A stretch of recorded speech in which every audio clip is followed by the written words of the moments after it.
दोस्तों, आज का लेक्चर भारत में बैठे हुए उन तमाम मंद बुद्धियों के लिए है जिन्होंने ऑपरेशन सिंदूर के दौरान यह कहा था कि भारत ने पाकिस्तान का कोई खासा डैमेज नहीं किया है। यह सेशन उन हुक्मरानों के लिए है जो कि पाकिस्तान के अंदर बैठे हुए हैं, जिनको यह लगता है कि ऑपरेशन सिंदूर के अंदर उनकी जीत दर्ज हुई थी और उसको उन्होंने एक सुनहरे दिन के रूप में मनाया था। और इसके साथ में ही गोल्डन लेटर्स के अंदर अपनी टेक्स्ट बुक के अंदर लिख दिया था ताकि आगे आने वाली पीढ़ियां उसको पढ़ सके। तो पाकिस्तान के हुक्मरानों को आज इस रिपोर्ट को देखना चाहिए कि भारत ने किस तरीके से पाकिस्तान की धज्जियां उड़ाई थी। और ये हमने नहीं कहा है, स्विस बेस एक इंस्टीट्यूशन है, उसके द्वारा ये पूरी रिपोर्ट जारी की गई है। 47 पेजेस की है। मैं तमाम पेजेस आपके सामने रखूंगा, कोई हवा में बात नहीं होगी, रियलिटी चेक होगा कि वाकई में भारत ने 6 रफाल खोए थे, इसका क्लेम पाकिस्तान करता है।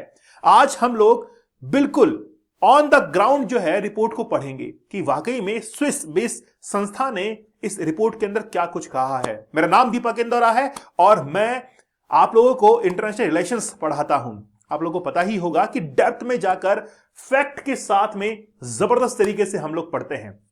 सबसे पहले है कि Indian air force achieve air superiority इन ऑपरेशन सिंदूर। इंडियन एयरफोर्स ने अपनी एयर सुपीरियरिटी जो है वो जबरदस्त तरीके से दिखाई थी 7 से 10 मई के बीच में। बहुत सारे न्यूज़पेपर, बहुत सारे थिंक टैंक्स जो है वो आज इस बारे में लिख रहे हैं कि जिस तरीके से स्विस डिफेंस थिंक टैंक ने लिखा है कि पाकिस्तान की शिकस्त हुई थी 10 मई को। पाकिस्तान ने खुद ने पहल की थी कि सीज फायर करवाया जाए। ये सीज फायर का हल्ला जो डोनाल्ड ट्रंप ने मचाया था कि मैं शांति का दूत हूं, मुझे नोबेल प्राइज मिलना चाहिए। तो शांति के दूत को यह संदेश जो है मिलना चाहिए कि आज स्विस बेस्ड संस्था ने इस बात का खंडन कर दिया है कि ये जो सीज फायर था उसके लिए सबसे पहले पहल पाकिस्तान ने की थी।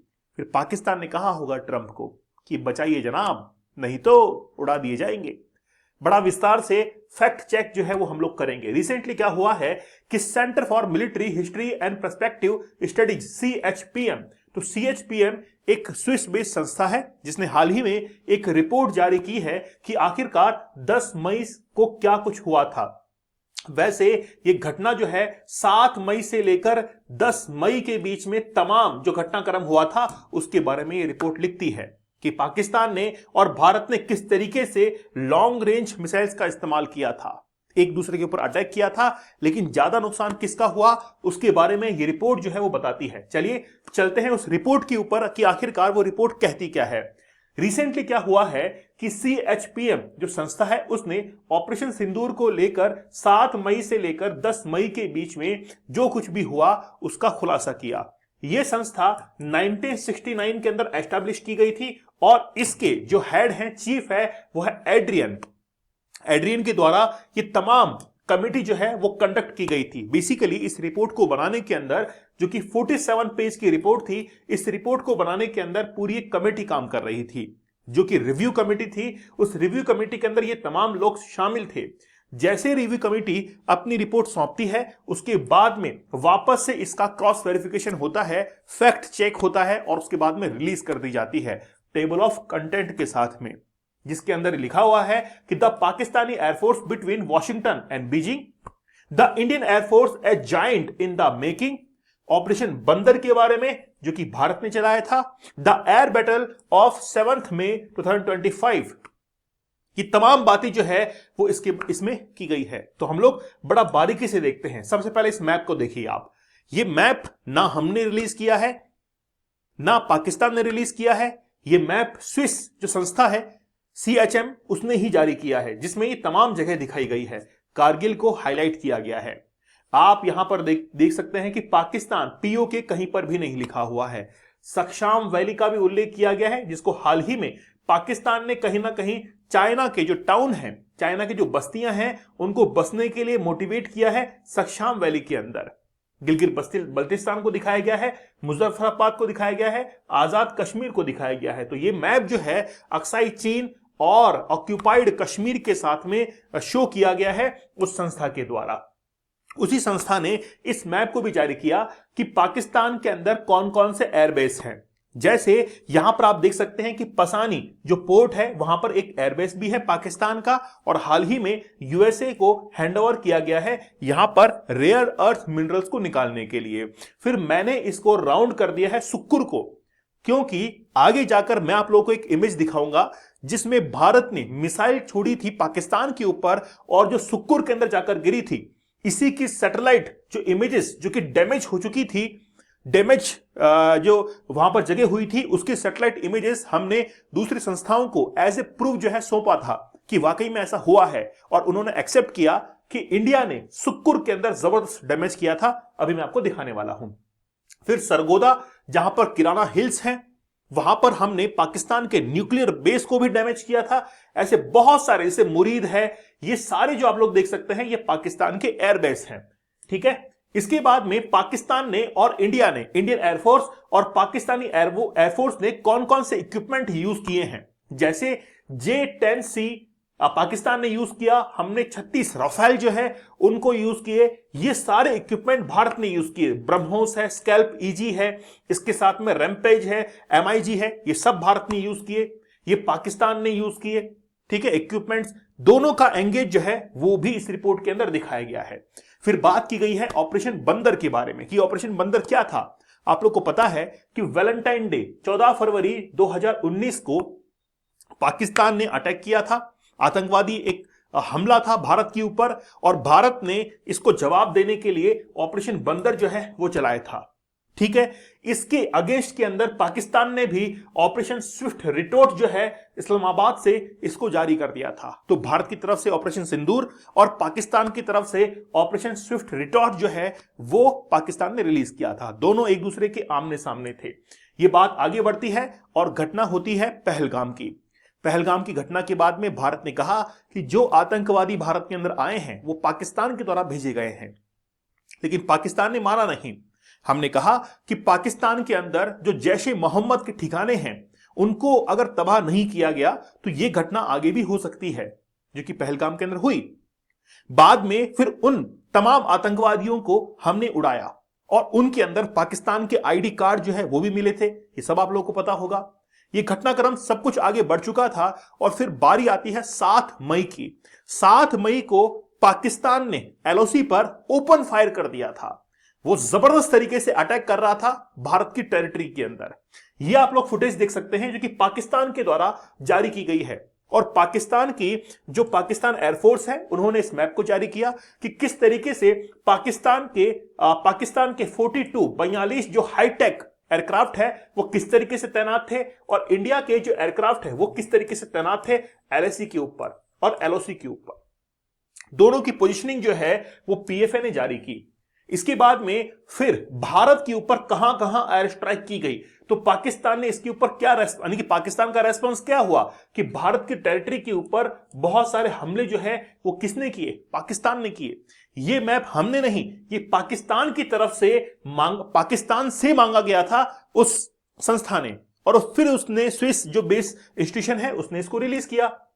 अब ये जो आप लोग देख रहे हैं, मैंने आपको स्टार्टिंग में बताया था सुक्कुर जो एयरबेस था, सुक्कुर एयरबेस की भारत ने सैटेलाइट इमेजेस जारी की थी और ये कहा था कि हमने पाकिस्तान के अंदर जो आतंकवादी ठिकाने हैं उनको टारगेट किया है, उनके ऊपर हमला किया है। और फिर यही सैटेलाइट इमेजेस कर्नल सोफिया ने उस ऑपरेशन सिंदूर की ब्रीफिंग के अंदर दिखाई थी।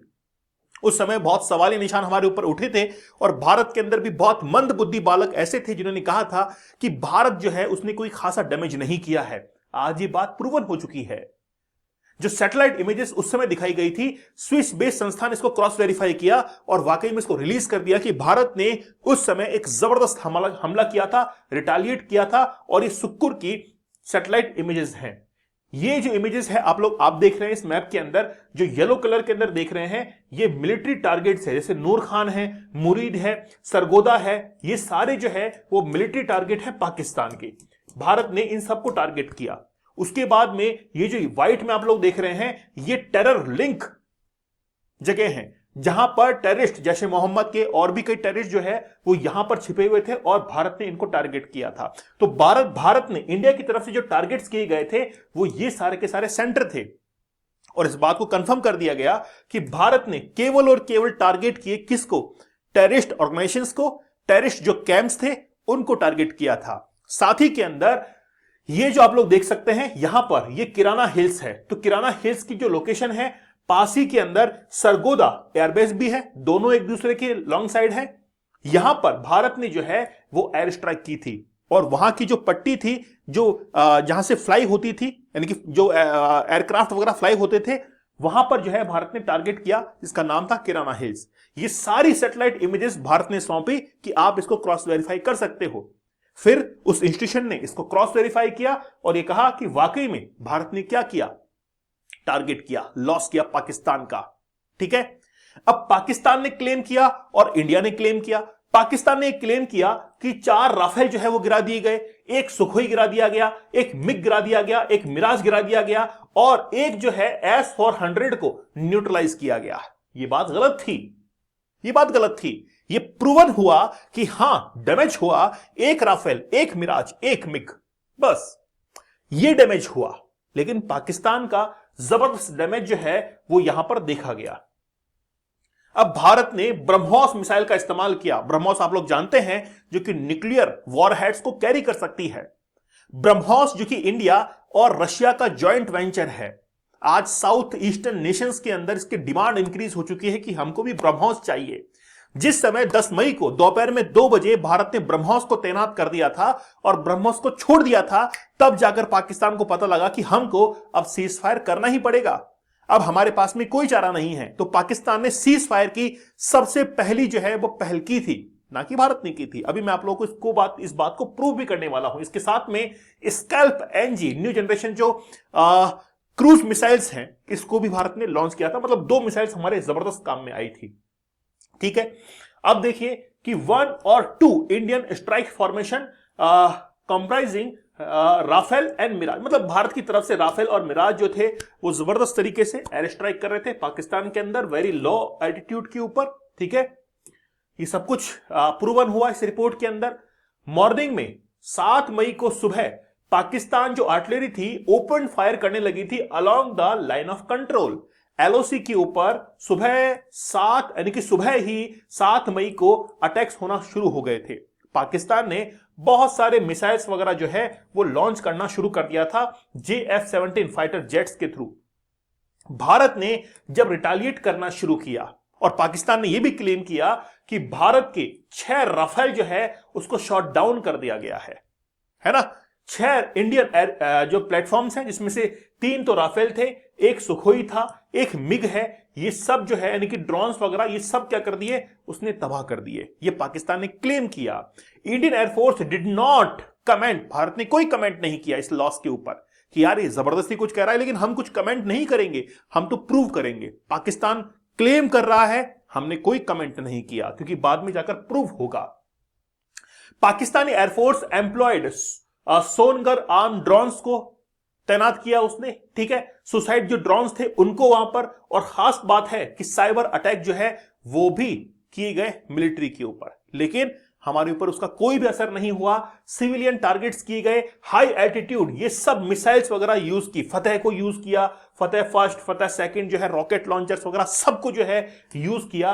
लेकिन इसके बावजूद भी पाकिस्तान ने भारत का कुछ भी नहीं बिगाड़ा, जबकि वो तो सुनहरे अक्षरों में दर्ज कर रहा है इस जीत को। अनदर पाकिस्तान स्ट्राइक ऑन 9 में 9 मई को फिर दूसरी स्ट्राइक हुई। भारत ने तब तक जो है शांति बनाए रखी कि देखते ही क्या करता है। लेकिन 10 मई को जब हद पार हुई तो 2 बजे से लेकर 5 बजे के बीच में भारत ने ब्रह्मोस का इस्तेमाल किया। भारत ने जो एयरस्पेस था उसके अंदर तबाही मचा दी। तब पाकिस्तान को पता लगा कि अब हमको सीज फायर के लिए यहां पर पहल करनी ही होगी। डोनाल्ड ट्रंप से बात की पाकिस्तान ने कि यार सीज फायर अनाउंस करवाओ, लेकिन इंडिया के साथ में कोई बातचीत नहीं हुई। फिर पाकिस्तान की पहल पर सीज फायर जो है उसको कंडक्ट करवाया गया। 7 targets up to 200 kilometre inside Pakistan. Bharat ने 7 टारगेट तबाह किए पाकिस्तान के 200 किलोमीटर अंदर जाकर।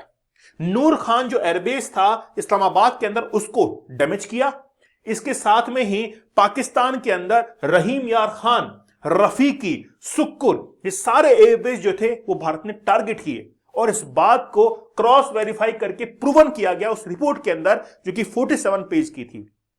आज तमाम भारतीयों को इस बात पर गर्व होना चाहिए कि भारत ने किस तरीके से पाकिस्तान को उसकी औकात दिखाई। और ये कोई हवा में बात नहीं है और ना ही हमने रिपोर्ट जारी की है, यूरोपियन एक इंस्टीट्यूशन है उसके द्वारा ये रिपोर्ट जारी की गई कि पाकिस्तान को किस तरीके से एयर सुपीरियरिटी जो है वो भारत ने दिखाई है और जीत दर्ज की है। अब पाकिस्तान कुछ बोलेगा नहीं। जब वो अफगानिस्तान के साथ में नहीं लड़ सकता है तो इंडिया के साथ में क्या लड़ पाएगा वो। जब अफगानिस्तान के साथ में लड़ने की बारी थी तो डोनाल्ड ट्रंप से कहलवाकर सीज फायर करवाया गया, लेकिन पाकिस्तान ने कोई भी जवाब नहीं दिया। तो बात यह है कि आज हर इंडियन को यह जानना चाहिए कि ऑपरेशन सिंदूर के दौरान क्या हुआ, क्योंकि मैंने शुरुआत में कहा था कि भारत के अंदर भी कई ऐसे मंदबुद्धि बालक हैं जिनको यह लगता है कि भारत ने कोई ज्यादा जवाब नहीं दिया, कुछ खासा किया नहीं। तो उनको ये रिपोर्ट या ये वीडियो का लिंक जरूर भेज दीजिएगा, ठीक है। चलिए दोस्तों, डीप वर्क का एक कोर्स बड़ा जबरदस्त है, द पावर ऑफ फोकस। वाकई में फोकस जबरदस्त होना चाहिए किसी भी टारगेट को हासिल करने के लिए। 30 टेक्निक्स मैंने बताई हैं कि किस तरीके से डीप वर्क को हम लोग कर सकते हैं और अपने काम के अंदर एफिशिएंसी हम लोग ला सकते हैं। दोस्तों, हमारे ये जो चैलेंज है वो बड़ा जबरदस्त है। अगर आप लोग कहेंगे तो मैं इसका 2.0 वर्जन लेके आऊंगा, मतलब 75 डेज के हार्ड चैलेंज का 2.0 वर्जन, नेक्स्ट इसका लेवल, जो कि बहुत हार्ड हो सकता है, लेकिन आप इसको जरूर ज्वाइन कीजिए। चैलेंज कूपन कोड आप लोग को यूज करना है जिससे आप लोग को डिस्काउंट प्राइस में अवेलेबल होगा। दीपक इंदौरा ऑफिशियल टेलीग्राम चैनल पर जरूर ज्वाइन कर लीजिएगा। आज ये जरूरत है कि कमेंट सेक्शन के अंदर हर बंदा जय हिंद जो है वो जरूर लिखे। तब तक धन्यवाद, थैंक यू, जय हिंद।